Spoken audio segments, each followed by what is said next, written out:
Mvua ikazidi kuzidi, ndo tayari ukuta watu wakawa wameenda kujiziba hiyo mvua kwenye ule ukuta, ndo ukuta tayari nao ukashuka wote tayari hapo.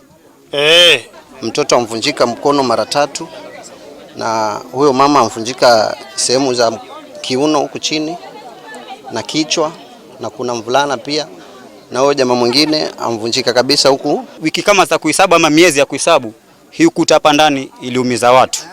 Nadhani kuna watu mpaka saa hii wako hali mbaya, wako ICU. Kuna watu wamevunjika spinal cord, wengine wamevunjika meno, na mpaka saa hii county walikuja hapo waka access.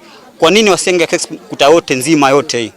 La pili, nafikiri hii ni onyo kwa wale wote wenye wanaofanya ujenzi kama hizi bila kupata taratibu. Maana tunavyoona hapa ni kuna sehemu ziliongezwa tu juu. Iliongezwa juu, sehemu zingine ni refu kushinda sehemu zingine, na labda hii ndio imechangia ukuta ikawa ni haiwezi kustamili.